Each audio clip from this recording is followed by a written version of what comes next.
ఆంధ్రప్రదేశ్ లో గవర్నర్ కోటాలో ఇద్దరు ఎమ్మెల్సీలు ఖరారయ్యారు. కొద్ది రోజులుగా ఈ రెండు స్థానాలపైన కూటమిలో కసరత్తు కొనసాగింది.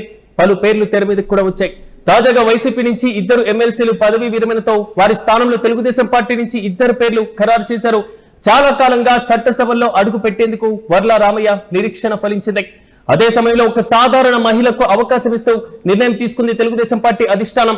అయితే తెలుగుదేశం పార్టీ అధిష్టానం మాత్రం సామాజిక సమీకరణాల్లో భాగంగా ఒక ఎస్సీ మరో బీసీకి అవకాశం ఇవ్వాలని నిర్ణయం తీసుకున్నట్లుగా తెలుస్తున్నాయి. ఆంధ్రప్రదేశ్ లో గవర్నర్ కోట ఎమ్మెల్సీల ఎంపిక ప్రక్రియ పూర్తయింది. వైసీపీ నుంచి పండుల రవీంద్రబాబు అదేవిధంగా జకియా ఖానం ఇద్దరు కూడా పదవి విరమణ చేశారు. దీంతో కూటమి నుంచి ఈ రెండు స్థానాలు ఎవరికి ఇస్తారు అనేటువంటి చర్చ కూడా సాగింది. పలువురు పేర్లు కూడా తెర మీదకి వచ్చాయి. ఇక 2024 ఎన్నికల సమయంలో కూటమిలో సీట్ల సర్దుబాటు సమయంలో పలువురు సీనియర్లకు టికెట్లు దక్కడం లేదు. అయితే ఆ సమయంలో వారికి ఎమ్మెల్సీ పదవులపైన కూడా పార్టీ అధిష్టానం హామీ ఇచ్చింది. దీంతో గవర్నర్ కోటాలో పార్టీ సీనియర్లకు అవకాశం వస్తుందని కూడా అందరూ భావించారు. అయితే ఈ రెండు స్థానాలకు అనూహ్యంగా నిర్ణయం తీసుకుంది ఆ పార్టీ అధిష్టానం. పలుమార్లు రాజ్యసభకు చివరి వరకు రేసులో నిలిచిన చివరి స్థానంలో దక్కకపోవడం కూడా ఆ పార్టీ సీనియర్ నేత అసంతృప్తిగా ఉన్నా లేకపోయినా ఆ పార్టీలో కీలకంగా పనిచేసినటువంటి వ్యక్తి వర్ల రామయ్యను ఎమ్మెల్సీ చేయాలని నిర్ణయం తీసుకున్నట్లుగా తెలుస్తున్నాయి. ఇక భవిష్యత్తులో ఆయనకు శాసన మండలి చైర్మన్ దక్కేటువంటి అవకాశం ఉన్నట్లు జోరుగా ఊహాగానాలు కూడా వినబడుతున్నాయి. అదేవిధంగా రాయలసీమకు చెందినటువంటి బీసీ నేత అనంతపురం లోక్సభ నియోజకవర్గ అంగన్వాడీ సంఘ అధ్యక్షురాలుగా ఉన్నటువంటి దళవాయి రమాదేవి పేర్లను కూడా ప్రతిపాదించినట్లుగా ప్రచారం సాగుతున్నాయి. ఇక ఇదే అంశంపై మరింత సమాచారం మా ప్రతినిధి కిరణ్ అడిగి తెలుసుకుందాం. కిరణ్ చెప్పండి, పండుల రవీంద్రబాబు జకియా ఖానం వీరిద్దరి స్థానంలో రమాదేవి వర్ల రామయ్య పేర్లు దాదాపు తెలుగుదేశం పార్టీ అధిష్టానం ఖరారు చేసినట్లుగా ప్రచారం అయితే సాగుతుంది. సో రీసెంట్ అప్డేట్స్ ఏంటి? ఏపీ గవర్నర్ కోటాలో 2 ఎమ్మెల్సీ పదవులు ఖాళీగా ఉన్నాయి. అయితే గత కొద్ది రోజుల నుంచి ఎమ్మెల్సీ పదవులపై సీఎం చంద్రబాబు నాయుడు కుస్తీ పడుతున్నారు.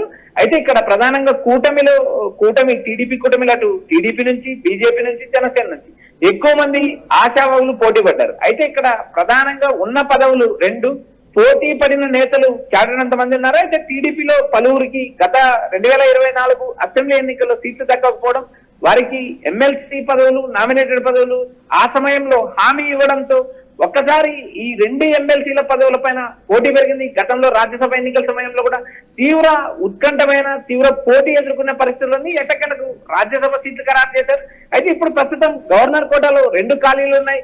ఈ 2 ఖాళీలను కూడా సీఎం చంద్రబాబు నాయుడు కేబినెట్ లో చర్చించిన తర్వాత గవర్నర్ కు ఫైల్ పంపే అవకాశాలు ఉన్నాయని సమాచారం అందింది. అది ఇప్పటికే కేబినెట్ సమావేశం రేపు జరగనున్నది. అయితే అనఫిషియల్ గా ఇప్పటికే గవర్నర్ కి వీరిద్దరి పేర్లు కూడా ఏదైతే వర్ల రామయ్య, దళవాయి రమాదేవి వీరిద్దరి పేర్లు కూడా నోట్ పంపించినట్టు కూడా మనకు అనధికారికంగా సమాచారం అందుతుంది.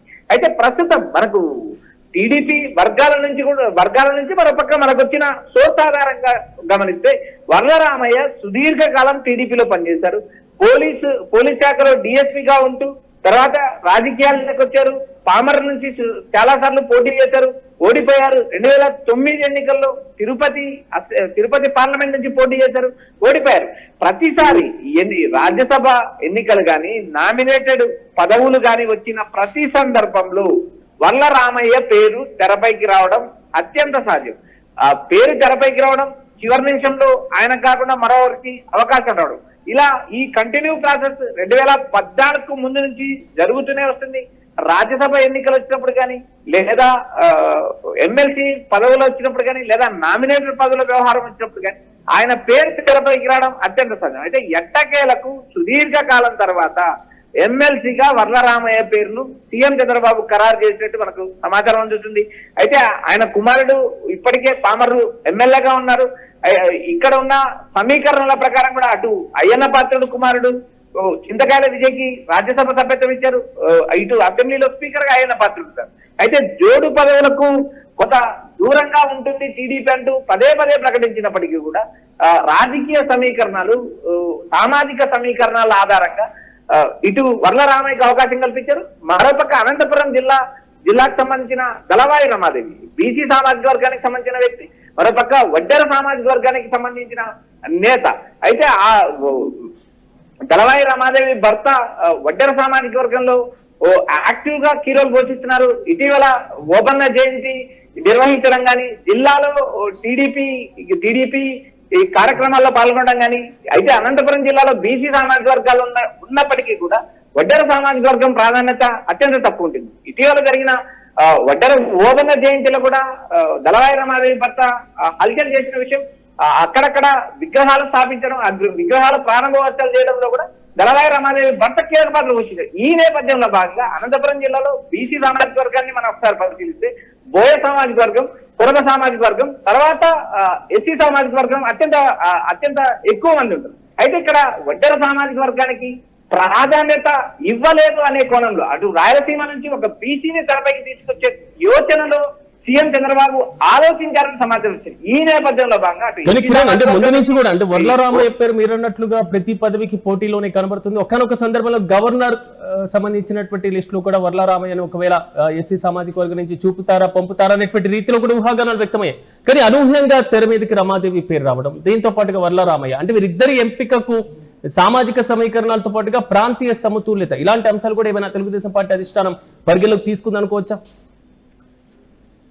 మనము లాస్ట్ రాజ్యసభ ఎన్నికల నేపథ్యంలో కూడా టీడీపీ నుంచి ఒక సామాన్య కార్యకర్తకు రాజ్యసభ పదవి దక్కబోతుందని యూటీవీ ఫస్ట్ టైం చెప్పింది.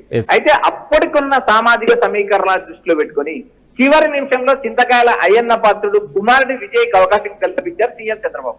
అయితే ఇప్పుడు ఉన్న రాజకీయ సమీకరణాలు, ఇప్పుడున్న కుల సమీకరణాల ఆధారంగా రాయలసీమ ప్రాంతం నుంచి ఒక సాధారణ మహిళకి, ఒక సాధారణ కార్యకర్తకి ఈ ఎమ్మెల్సీగా అవకాశం కల్పించారు. అయితే ఇక్కడ సామాజిక ఈక్వేషన్స్, మరోపక్క టీడీపీ తన బ్యాక్ బోన్ గా చెప్పుకుంటే బీసీ సామాజిక వర్గం అండ ఎప్పుడు టీడీపీకి ఉంటుందంటూ పదే టీడీపీ అధినేత పలుబార్లు ప్రస్తావించిన సంగతి కూడా మనం గుర్తు చేసుకోవాలి. ఇక్కడ రెండు ప్రాంతాల నుంచి, అటు కృష్ణా జిల్లా నుంచి ఎస్సీ సామాజిక వర్గానికి సంబంధించిన వర్లరామయ్య, మరోపక్క రాయలసీమ జిల్లాల్లో బీసీలు అత్యధికంగా ఉంటారు. అయితే అనంతపురం జిల్లాలో బీసీలు ఎక్కువ ఉన్న నేపథ్యంలో బోయ కురవ సామాజిక వర్గాలకి ప్రాధాన్యత దక్కి ఉంది. మరోపక్క వడ్డెర సామాజిక వర్గానికి ప్రాధాన్యత దక్కని నేపథ్యంలో భాగంగా దళవాయి రమాదేవి పేరు తెరపైకి తీసుకొచ్చారు. సుదీర్ఘకాలం టీడీపీలో పనిచేసిన నేపథ్యం, మరోపక్క టీడీపీ అంటే బీసీలకు బ్యాక్ బోన్ పార్టీ అంటూ పదే టీడీపీ అధిష్టానం నుంచి క్షేత్రస్థాయి కార్యకర్త వరకు పదే ప్రస్తావించిన అంశాలు కూడా మనం గుర్తు చేసుకోవాలి. ఈ నేపథ్యంలో భాగంగా సుదీర్ఘకాలం రాజకీయాల్లో ఉంటున్న వర్లరామయ్యకి ఎట్టకేలకి ఈ ఎమ్మెల్సీకి మార్గం సుగమైంది. ఒకవేళ 2029 వరకు శాసన మండలి చైర్మన్ గా మోషన్ రాజు కొనసాగే అవకాశం ఉంది. తరువాత వర్లరామయ్యకు శాసన మండలి చైర్మన్ కూడా అవకాశం దక్కే అవకాశాలు ఉన్నాయంటూ ఒక జోరుగా ప్రచారం జరుగుతుంది కిరణ్.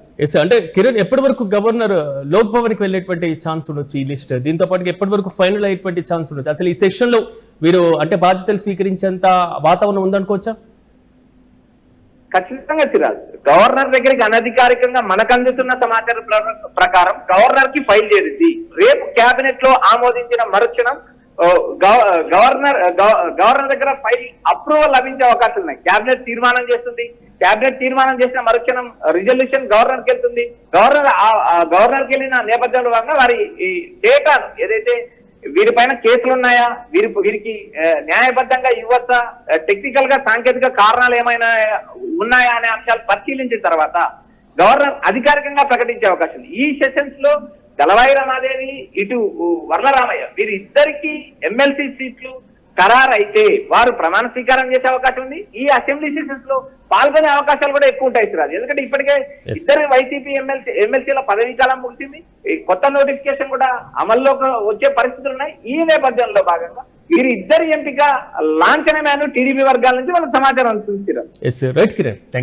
మొత్తం మీద ఆంధ్రప్రదేశ్ లో గవర్నర్ కోట ఎమ్మెల్సీల ఎంపిక ప్రక్రియ పూర్తయింది. వైసీపీ నుంచి పండుల రవీంద్రబాబు, జకియా ఖానం గత నెల పదవీ విరమణ కూడా చేశారు. దీంతో కూటమి నుంచి ఈ 2 స్థానాలు ఎవరికి కేటాయిస్తారనేటువంటి చర్చ, ఊహాగానాలు చురుగా సాగాయి. పలువురు పేర్లు కూడా సుదీర్ఘంగా పరిశీలనలోకి వచ్చాయి. 2024 ఎన్నికల సమయంలో కూడా కూటమిలో సీట్ల సర్దుబాటు సమయంలో పలువురు సీనియర్లకు టికెట్లు దక్కడం లేదు. అయితే ఆ సమయంలో కూడా ఎమ్మెల్సీ పదవులపైన హామీ కూడా ఇచ్చారు. తాజాగా ఈ 2 ఎమ్మెల్సీ స్థానాలకు వర్లరామయ్య పేరు, అదేవిధంగా అనంతపురానికి సంబంధించినటువంటి దళవాయి రమాదేవి పేర్లు ఫైనల్ అయినట్లుగా తెలుస్తున్నాయి. తెలుగుదేశం పార్టీ పోలింగ్ బ్యూరో సభ్యుడు, ఆ పార్టీకి సంబంధించినటువంటి సీనియర్ నేత వర్లరామయ్యతో పాటుగా రాయలసీమ ప్రాంతానికి చెందినటువంటి బీసీ నేత, అనంతపురం లోక్సభ నియోజకవర్గ అంగన్వాడీ సంఘ అధ్యక్షురాలుగా ఉన్నటువంటి దళవాయి రమాదేవి పేర్లను రాష్ట్ర ప్రభుత్వం ప్రతిపాదించినట్లుగా తెలుస్తుంది. వీరిద్దరి పేర్లు దాదాపు ఖరారు చేసినట్లుగా ప్రచారం కూడా సాగుతుంది. త్వరలోనే లోక్ పవర్ నుంచి అధికారికమైనటువంటి ప్రకటన వచ్చేటువంటి ఛాన్స్ కనబడుతుంది. వర్లరామయ్య గతంలో ఆర్టీసీ చైర్మన్ గా పనిచేశారు. 2009లో తిరుపతి లోక్సభ స్థానం నుంచి ఆయన పోటీ చేసి ఓడిపోయారు.